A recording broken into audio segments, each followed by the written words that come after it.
Como pedir perdão aos parentes do cônjuge. Em nossa sociedade, piadas sobre sogras se tornaram tão recorrentes que muita gente fica na dúvida se deve ou não admitir a ideia de ter um bom relacionamento com elas. Mas há também o outro lado da moeda. Sogras muito autoritárias podem se tornar um espinho na carne, permanente.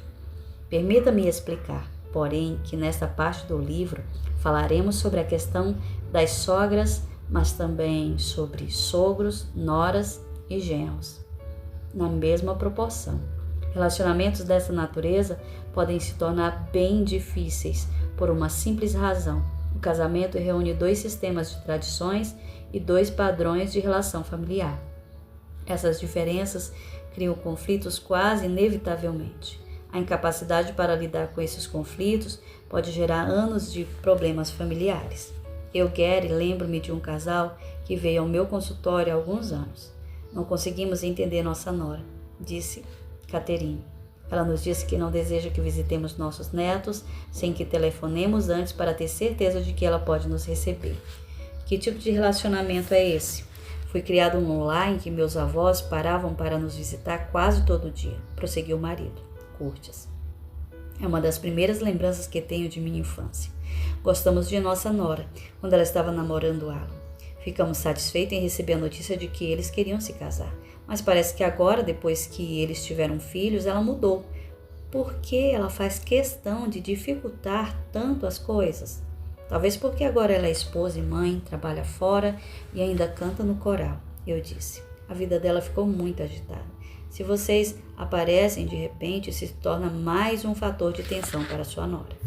Logo vi que eles ficaram chocados com minha resposta, por isso perguntei. Ela e Alan costumam pedir a vocês que tomem conta dos filhos? Quase toda semana, respondeu Catherine. É por isso que não me conformo. Tentamos ajudá-los para que possam passar tempo juntos e aí ela nos trata dessa maneira.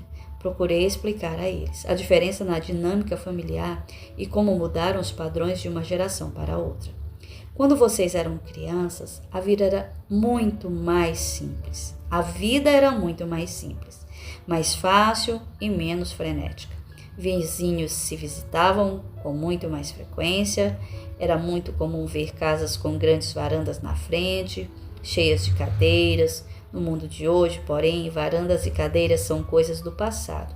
Temos a televisão, os computadores, as aulas de natação e dança, as lições de piano, as competições esportivas na escola e várias outras coisas. A vida familiar abrange muito mais atividades. De maneira geral, as pessoas dispõem de menos tempo para lazer e convivência. Por causa disso, ter parentes que nos visitam sem avisar com alguma antecedência, de acordo com a conveniência deles, costuma ser causa de tensão para um jovem casal que se esforça por criar bem os filhos. Falei a eles que o pedido da nora para que ligassem antes de visitá-la, de modo a confirmar se a visita não causaria nenhum inconveniente, não era algo fora do comum na cultura moderna. Sugeri que Catherine e Curtis aproveitassem o máximo possível de oportunidades de cuidar dos netos e que reconhecessem essas ocasiões como as melhores para interagir com as crianças. Em seguida, expliquei que seria interessante para eles procurar a nora e se desculpar por terem sido tão insensíveis quanto a atenção que as visitas de surpresa causavam a ela. Com certeza, essa não era a maneira como eles esperavam que a conversa terminasse. Mas também posso dizer que estavam ouvindo cada palavra que eu dizia e fazendo o possível para compreender. Elogiei o casal por ter procurado minha ajuda em vez de continuar empurrando o problema para a frente. Se assim procedessem, provavelmente acabariam fazendo ou dizendo alguma coisa muito ruim, capaz de encerrar de vez o relacionamento que tinham com a nora. Vocês estão num ponto crucial desse relacionamento com sua nora, comentei. Acho que um pedido sincero de desculpas da parte de vocês pode acabar com a mágoa e permitir que estabeleça uma relação positiva com ela no futuro. Vocês sabem qual é a linguagem do perdão primordial de sua nora?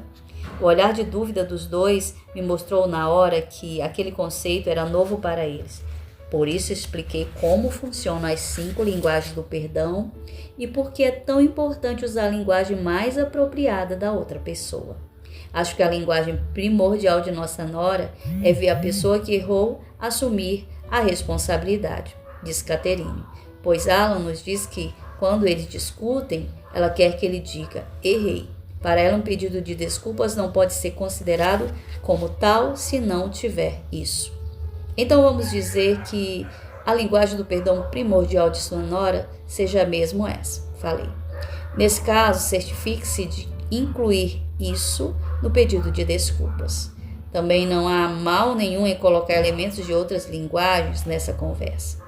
Nos minutos seguintes, trabalhamos numa possível declaração para ser apresentada como pedido de perdão. Aqui está o texto final. Percebemos que, quando fazemos visitas sem avisar antes, colocamos vocês dois e as crianças numa situação de tensão desnecessária. Essa, com certeza, não é a nossa intenção. Entendemos agora que isso é um erro e gostaríamos de pedir desculpas. Em nossa infância, a vida era bem diferente do que é hoje em dia. Não havia esse ritmo frenético, por isso era muito comum as pessoas se visitarem sem avisar antes. Mas sabemos que isso não acontece atualmente. Todos vivem sob forte tensão. Vocês trabalham fora, na igreja, e ainda têm de cuidar das atividades das crianças. E nós queremos respeitar isso, de verdade. Adoramos quando vocês deixam as crianças conosco para que tomemos conta. Aproveitamos muito esse tempo que passamos com elas.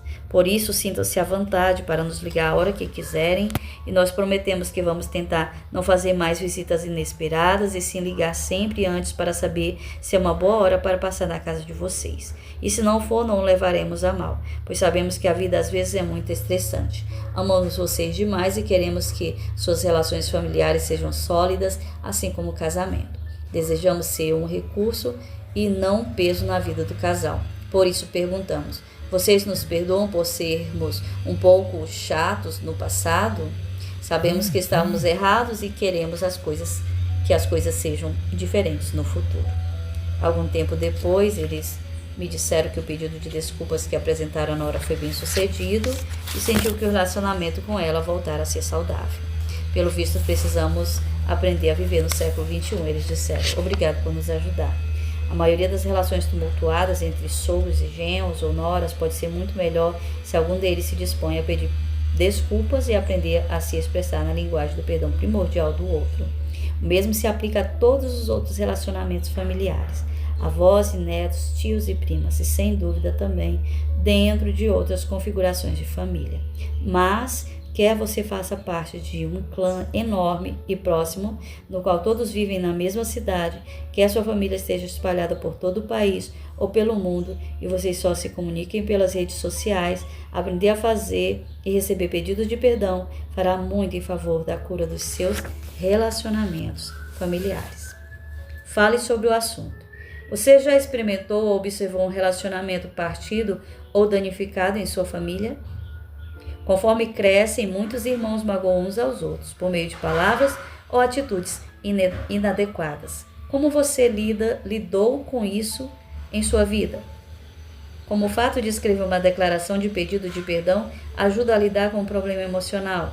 Você consegue se lembrar de alguma ocasião em que um pedido de perdão por escrito teria ajudado a consertar a situação?